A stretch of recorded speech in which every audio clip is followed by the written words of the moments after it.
سورہ احزاب کی ایک آیت کا کچھ حصہ تلاوت کیا گیا ہے، جس میں اللہ رب العزت نے سید کائنات فخر موجودات سرور دو عالم صلی اللہ علیہ وسلم کو ہم سب کی سب سے اولین اور سب سے بہترین افضل ترین ہمارے لیے نمونہ قرار دیا ہے اپنے نبی کو، اور ان کی ازواج مطہرات کو ہمارے لیے قرار دیے ہیں مائیں، کہ ہمیں سب سے زیادہ نزدیک، ہماری محبتوں کے حقدار، ہماری عظمتوں کے حقدار، ہماری عقیدتوں کے حقدار پیارے پیغمبر ہیں، اور ان کی بیویاں وہ ہماری مائیں ہیں۔ بات آگے بڑھانے سے پہلے ذرا مجھے بتائیے، آپ رمضان کی آج کون سی تاریخ ہے؟ جی 9 رمضان ہے، سب کا اتفاق ہے اس پر؟ ہاں شکر ہے، پہلی دفعہ ملک میں ایک ایسا رمضان ہے جس پر سب کا اتفاق ہے۔ آج رمضان کی 9 تاریخ ہے، اور اگر کل کی دن ہمیں ملے تو 10 رمضان ہوگی۔ اسی 10 رمضان کے حوالے سے ایک تاریخی شخصیت اور ہستی آپ کے سامنے رکھنا چاہتا ہوں کہ اللہ کے پیارے پیغمبر نے مکہ مکرمہ میں اپنے نبوت کے 13 سال گزارے ہیں۔ جملے کو یاد رکھیں، میرے پیغمبر نے اپنے مکہ کی زندگی میں نبوت کے 13 سال گزارے ہیں۔ ویسے تو مکے میں میرے پیغمبر نے 53 سال گزارے ہیں، لیکن اس میں 40 سال نبوت کے پہلے کے ہیں اور 13 سال نبوت کے بعد والے ہیں۔ ان 13 سالوں میں میرے نبی نے ارشاد فرمایا کہ جو اذیت مجھے دی گئی ہے، جو تکلیف مجھے پہنچائی گئی ہے، مجھ سے پہلے کسی نبی کو اتنی اذیت نہیں دی گئی۔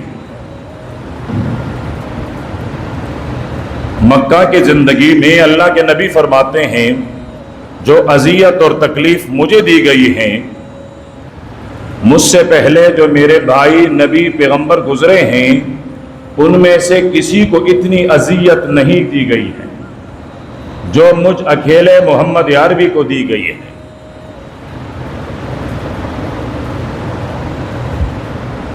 اور مکہ کے ان 13 سالوں میں آپ کے ساتھ دینے والے، آپ پر ایمان لانے والے، آپ کا کلمہ پڑھنے والے، آپ پر اپنی جان نثار کرنے والے، آپ کے نقش قدم پر چلنے والے، ایسے ہستیوں کی تعداد بھی بہت کم ہے، سینکڑوں کی تعداد ہے یہ،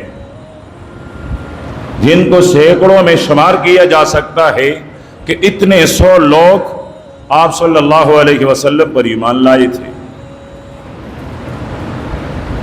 اور ان میں سے تقریباً ہر ایمان لانے والے کو اس کے ایمان کی پاداش میں سزا دی گئی ہے، اس کو اذیت دی گئی ہے۔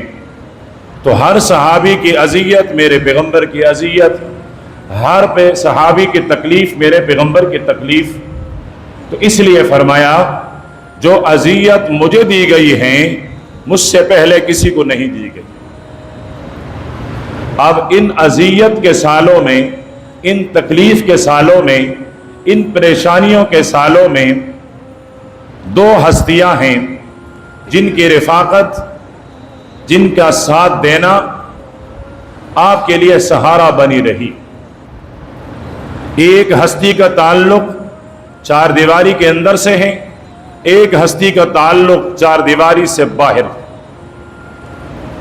4 دیواری سے باہر جس ہستی کی رفاقت کام آئی، جس کا مال آپ کے کام آیا، وہ ہیں سید الامت، اس امت کا سردار، خلیفہ بلا فصل حضرت ابو بکر صدیق رضی اللہ تعالی عنہ، اور گھر کے چار دیواری میں جو آپ کا سہارا بنی، جنہوں نے آپ کا ساتھ دیا، وہ میری اور آپ کی کل کائنات کی سب سے بڑی ماں حضرت خدیجۃ الکبریٰ رضی اللہ تعالی عنہا ہے۔ نام یاد رکھیے، فرما بردار اور تابعدار بیٹے اپنے ماؤں کو کبھی بھولا نہیں کرتے۔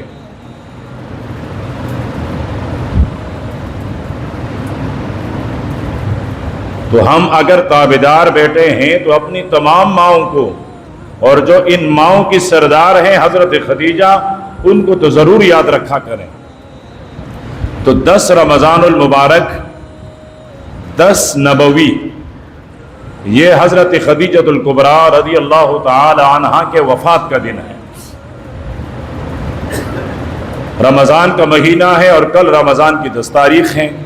تو اس مناسبت سے میں 2-4 باتیں اختصار کے ساتھ حضرت خدیجہ رضی اللہ تعالی عنہا کے منقبت اور فضیلت کے حوالے سے عرض کرنا چاہوں گا۔ حضرت خدیجہ رضی اللہ تعالی عنہا، ان کے والد کا نام ہے خویلد۔ خویلد ان کے والد کا نام ہے۔ ذرا اور آسان کر لوں، میرے پیارے پیغمبر کے سب سے پہلے سسر کا نام بتائیے؟ خویلد۔ حضرت خدیجہ کے والد کا نام، تو حضرت خدیجہ کا والد میرے پیغمبر کے سب سے پہلے سسر، تو ان کے نام ہیں خویلد۔ اور بھی بہت سارے ہیں، حضرت ابو بکر میرے پیغمبر کے سسر، حضرت عمر میرے پیغمبر کے سسر، حضرت ابو سفیان وہ میرے پیغمبر کے سسر، ان کے بیٹے ہیں امیر معاویہ، ان کے بیٹے ہیں یزید۔ بہت تفصیل سے جگر کو پسینہ بنا کر آپ کے سامنے رکھا تھا میں نے، اگر یاد ہو تو حضرت خدیجہ کے والد کا نام ہے خویلد، اور آپ کے دادا کا نام ہے اسد، پردادے کا نام ہے عبدالعزیٰ، اور سکردادے کا نام ہے قصی ابن کلاب، اور یہی آپ صلی اللہ علیہ وسلم کا سکردادہ بھی ہے۔ یہاں دونوں کا رشتہ آ کر مل جاتا ہے۔ حضرت خدیجہ رضی اللہ تعالی عنہا، انہوں نے پہلا نکاح کیا ابو حالہ ہند ابن نباس سے۔ ابو حالہ سے ان کی پہلی نکاح ہوئی ہے، پھر وہ فوت ہو گئے اور حضرت خدیجہ بیوہ ہو گئی۔ پھر آپ نے دوسرا نکاح کیا، دوسرا نکاح آپ نے کیا عتیق ابن عائز، اس کا تعلق بنو مخزوم قبیلے سے ہیں۔ پھر یہ بھی فوت ہو گئے۔ جب شوہر فوت ہوتا ہے تو بیوی کیا ہوتی ہے؟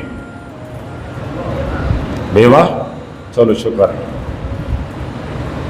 تو یہ اب دوسرے شوہر سے بھی بیوہ ہو گئی۔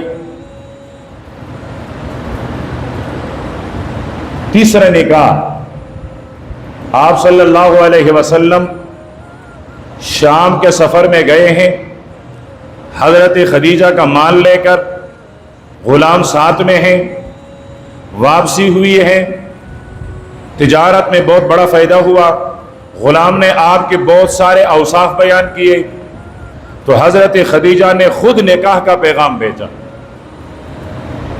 کہ میں آپ سے نکاح کرنا چاہتی ہوں۔ حضرت خدیجہ 2 شوہروں سے بیوہ، اور میرے پیغمبر کی عمر ہے 25 سال، 25 سال کا جوان، اور پیغام آیا ہے نکاح کا 40 سال کے خاتون کا۔ اگر حضرت خدیجہ کی 15 سال کی عمر میں نکاح ہو جاتی تو میرے پیغمبر کے ہم عمر ان کے اولاد ہوتی۔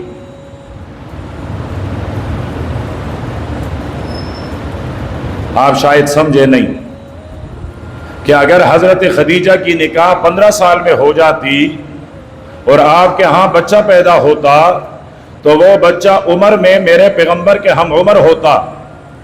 یہ ہیں دونوں کے عمر کا تناسب کہ حضرت خدیجہ کا عمر ہے 40 سال، میرے پیغمبر کا عمر ہے 25 سال. اب 25 سال کا جوان اس کے پاس نکاح کا پیغام آتا ہے 2 شوہروں سے بیوہ عورت کی، اور یہ بغیر کسی حجت کے قبول کر لیتا ہے. یہ بات بھی نہیں کہ میرے محمد کو رشتے نہیں ملتے، جہاں چاہتا جس کو چاہتا وہاں سے رشتہ مل جاتا، لیکن میرے پیغمبر نے اس رشتے کو قبول کیا اور حضرت خدیجہ سے نکاح فرمایا. مہر طے ہوا 500 درہم.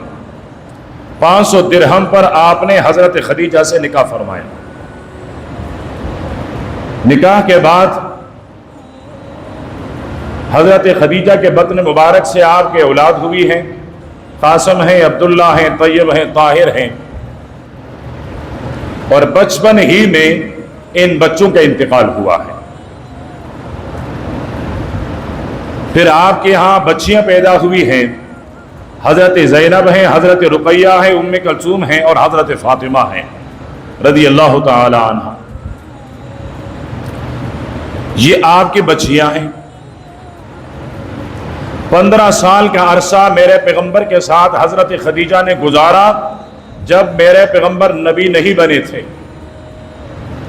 نبوت سے پہلے حضرت خدیجہ کے ساتھ میرے پیغمبر کی جو زندگی گزری ہے وہ ہے 15 سال. ان 15 سالوں میں بہت کچھ انمول اور انوکھے واقعات ہیں، لیکن ایک واقعے کی طرف اشارہ کروں. آپ صلی اللہ علیہ وسلم اپنے حجرے سے باہر نکلی. مکہ کے وادیوں میں چلتے چلتے آبادی سے باہر نکلے. آبادی کے باہر دیکھا ایک قافلہ پڑاؤ ڈالا ہوا ہے. ان میں بچے بھی ہیں، عورتیں بھی ہیں، مرد بھی ہیں، لیکن شکل سے، چہروں سے یہ قافلے والے بڑے غریب اور نادار لگ رہے ہیں. چہرے بتا رہے ہیں کہ کئی دنوں سے ان کو پیٹ بھر کر کھانا نہیں ملا. تن کے کپڑے بتا رہے ہیں کہ ان کا تعلق ایک غریب قبیلے سے ہے، تب تو مکمل طور پر تن ڈھانپنے کا لباس میسر نہیں. آپ صلی اللہ علیہ وسلم نے یہ منظر دیکھا تو کبیرے خاطر ہوئے. آپ کا دل تھا جو درد سے ٹکڑے ٹکڑے ہوا، لیکن ہاتھ میں کچھ ہے نہیں جو ان کو دے دے. وَوَجَدَكَ عَائِلًا فَأَغْنَى. میرے پیغمبر آپ کے پاس کچھ نہیں تھا، آپ یتیم بھی تھے، آپ غریب بھی تھے، آپ کے پاس مال نہیں تھا. فَأَغْنَى، میرے رب نے تجھے غنی کیا. تفسیر کبیر میں امام فخر الدین رازی رحمۃ اللہ علیہ لکھتے ہیں رب نے کیسے راضی کیا خدیجہ کا مال دے کر. میرے رب نے آپ کو غنی بنایا. آپ صلی اللہ علیہ وسلم نے جب اس قافلے کو دیکھا بڑے غمگین ہوئے. میرے پیغمبر کی سیرت کا ایک باب یہ بھی ہے کہ تلاش کریں اپنے پڑوس میں، دیکھیں اپنے پڑوس میں. ہو سکتا ہے آپ کا کلمہ گو کوئی بھائی وہ سحری میں صرف نمک اور پانی سے سحری کر رہا ہوگا. دیکھیں اپنے پڑوس میں آپ کا کوئی پڑوسی وہ بھوسے کانے سے، ٹکڑے سے، پانی سے افطار کر رہا ہوگا. تیری دسترخوان تو ہر قسم کے کانوں سے بھرے ہوئے ہیں. اگر اس پاک پیغمبر کے امتی ہیں ذرا یہ بھی دیکھیں. اور یہی وہ بنیادی چیز ہے جو ہم اپنے پیارے پیغمبر کی سیرت میں سے بھلا چکے ہیں۔ ہمیں صرف اپنی اور اپنے پیٹ کی فکر ہے، میں صحیح رہوں، میرا پیٹ بھرا رہے، اور میرا پیٹ بھر جانے کے بعد پھر میری سوچ یہ ہوتی ہے کہ سب پیٹ بھرے ہوئے ہیں، میرے تن پر لباس مکمل ہیں، تو پھر میری سوچ یہ ہے کہ سارے لوگ ان کا لباس مکمل ہے۔ یہی وہ بنیادی سوچ ہیں جو میرے پیغمبر نے ہمیں عطا فرمائی ہے۔ واپس اپنے حجرے میں اپنے گھر آئے تو بڑے غمگین تھے، تو اماں جان سیدہ خدیجہ پوچھنے لگی، میرے دلبر، میرے سردار، میرے سرتاج، کیا ہوا آپ کو؟ آپ تو بڑے حزین اور پریشان لگ رہے ہیں، ہوا کیا ہے؟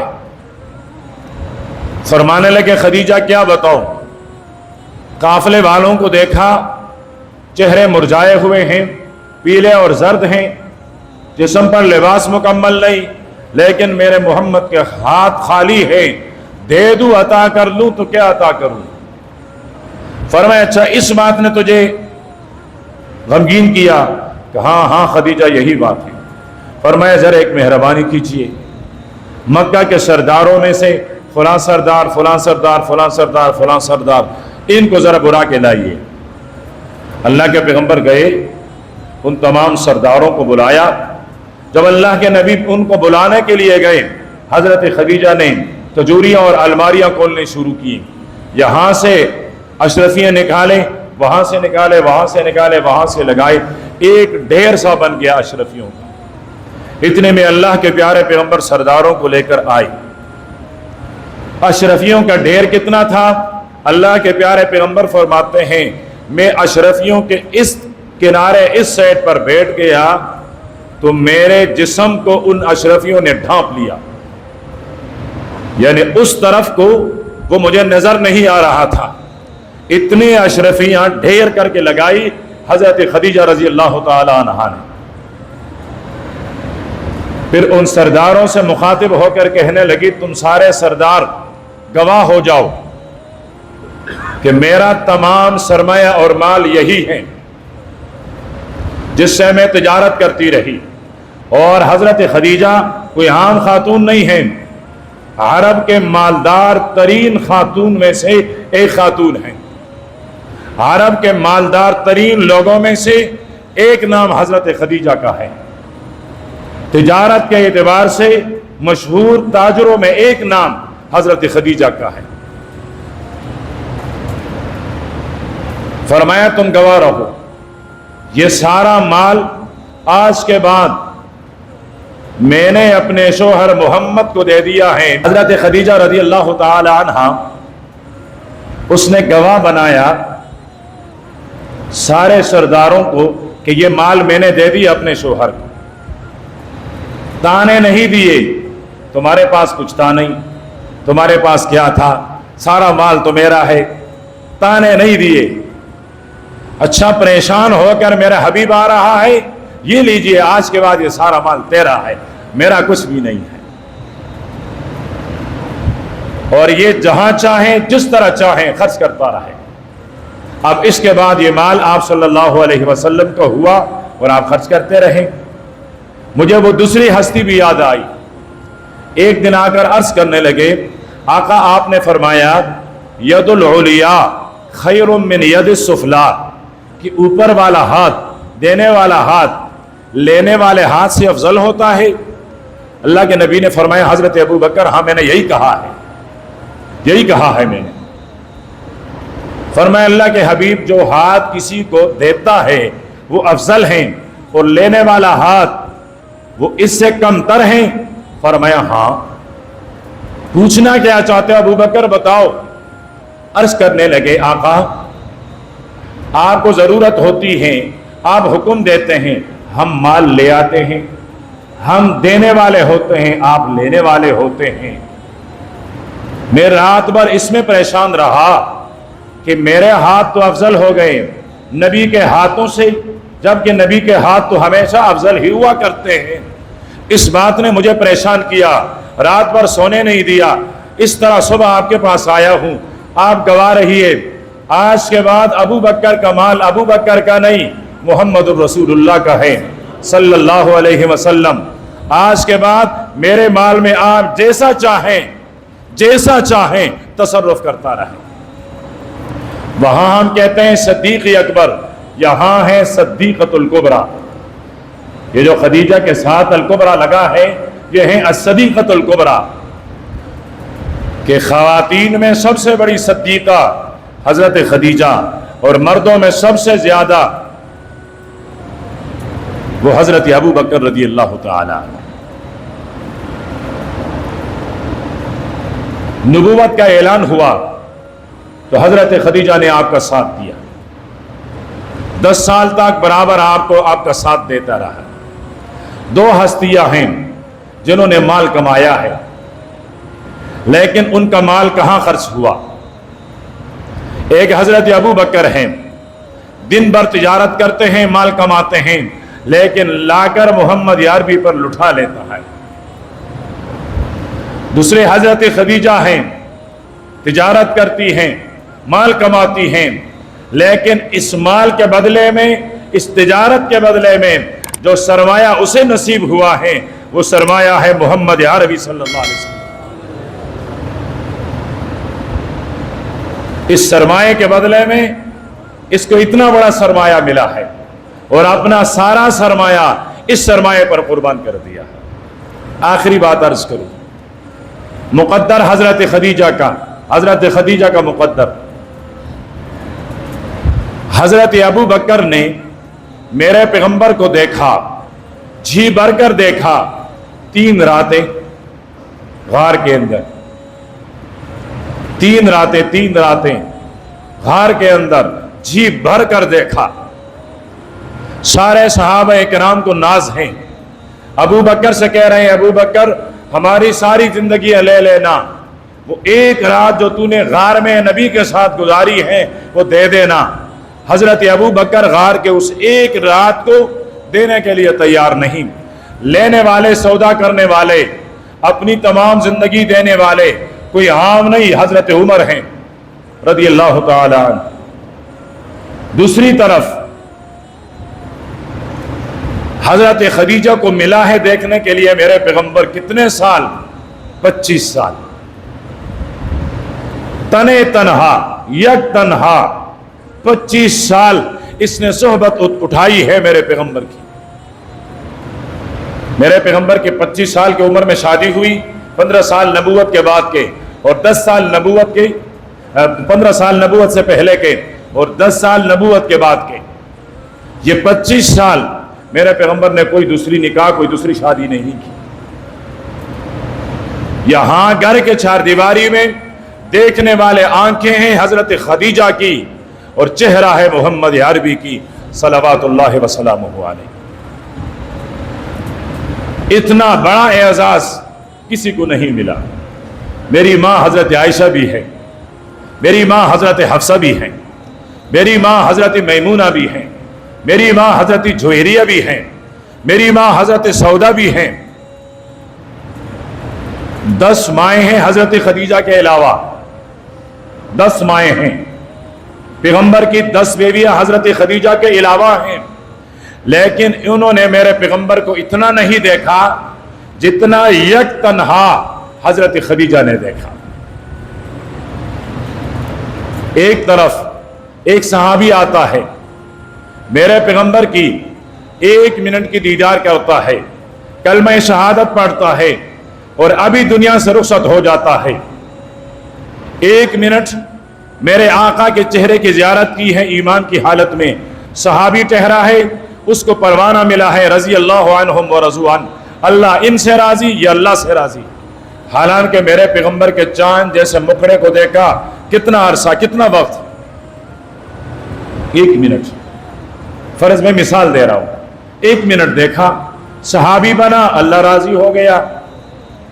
واہ کیا شان ہے میری اس ماں کا، قربان جاؤں اس کے تلوے مبارک سے لگے ہوئے مٹی کے ساتھ، اللہ کرے وہ مٹی میرے آنکھوں کا سرما بنے، اور یہ عقیدت اور یہ محبت کل قیامت کے دن میرے ماں کی شفاعت کا ذریعہ بن جائے اور اس سے میری ماں مجھے نجات دلوائے۔ قربان جاؤں حضرت خدیجہ نے 5 10 15 دن مہینے نہیں 25 سال متواتر میرے پیغمبر کو دیکھا. صرف دیکھا بھی نہیں، دل کو تسکین دی ہے، آرام پہنچایا ہے، سہارا بنی ہے. اور جب آپ دنیا سے گئی تو اللہ کے نبی نے فرمایا یہ سال کوئی عام سال نہیں ہے، یہ عام الحزن ہے، یہ غموں کا سال ہے. ایک طرف ابو طالب چلا گیا، دوسری طرف میری رفیق حیات حضرت خدیجہ دنیا سے چلی گئی ہے. روایت نقل کرتی ہیں حضرت عائشہ، آخری حدیث ہے، ورنہ کہنے کو بہت کچھ ہے، بہت کچھ کہے. ایک دفتر ایک کتاب چاہیے حضرت خدیجہ رضی اللہ تعالیٰ عنہ کے فضائل کے لیے. اما جان سید عائشہ رضی اللہ تعالیٰ عنہ فرماتی ہیں ما غرت علی امرات ما غرت علی خدیجہ، میں نے کسی پر اتنی غیرت نہیں کائی، میرے لیے کوئی خاتون اتنی قابل رشک نہیں رہی جتنی قابل رشک میرے لیے حضرت خدیجہ رہی ہے. کیوں؟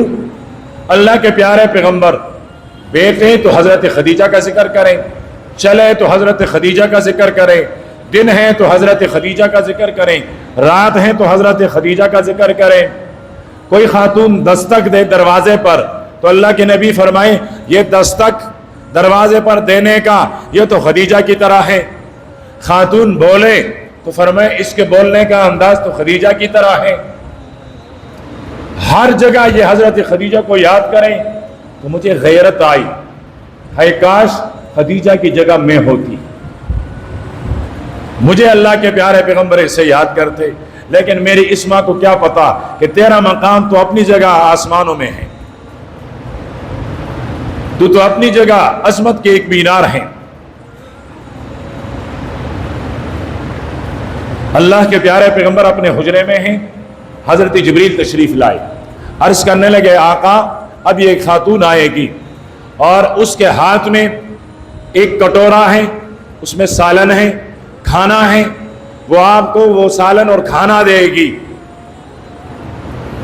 تو اللہ پاک کی طرف سے اسے سلام عرض کر دیں، مجھ جبریل کا سلام بھی عرض کر دیں، میں جبریل اللہ کا پیغام لے کر آیا ہوں، اس سے پوچھیں کہ کیا آپ مجھ سے راضی ہیں.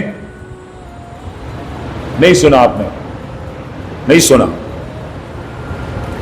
حضرت جبریل فرماتے ہیں ابھی ایک خاتون آپ کے حجرے میں آئے گی، ہاتھ میں کانا ہوگا، آپ کو کھانا دینے آ رہی ہے، لیکن جب وہ آئے تو اللہ کا سلام عرض کر دیں، مجھ جبریل کا سلام عرض کر دیں.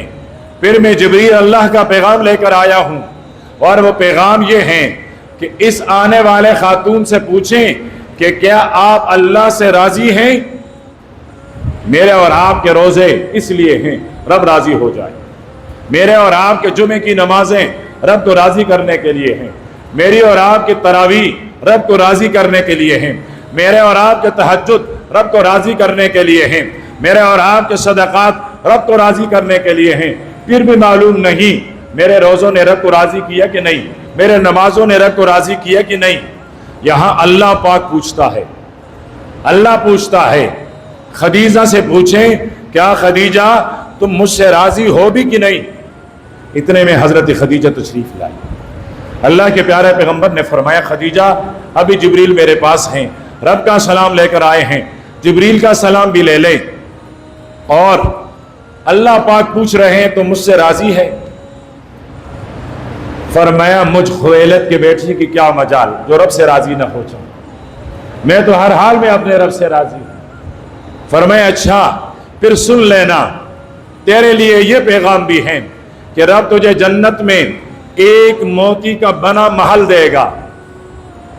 رب تجھے جنت میں ایک موتی کا تراشا ہوا محل دے گا، نہ اس میں کوئی تکاوٹ ہوگی نہ اس میں کوئی شور ہوگا. ایسا محل تجھے دے گا رب. خدیجہ صرف جنتی نہیں، فرمائے جنت میں تیرا محل یہ ہے کہ وہ ایک موتی کا تراشا ہوا، ایک موتی کا بنا ہوا، اور اس میں کوئی تکاوٹ نہیں، دنیا میں تو بہت تکی ہے پیارے پیغمبر کی خدمت کرتے کرتے، وہاں تیری کوئی تکاوٹ نہیں، یہاں تو ہر طرف سے شور ہیں، تانے ہیں، وہاں کوئی شور بھی نہیں ہوگا، وہاں کوئی تانے بھی نہیں ہوگا۔ اللہ تجھے جنت میں ایسا مقام دے گا۔ اللہ پاک مجھے اور آپ کو، ہر مسلمان کو سیدہ خدیجہ رضی اللہ تعالی عنہا کے نقش قدم اور ان کے سیرت پر چلنے کی توفیق عطا فرمائیں۔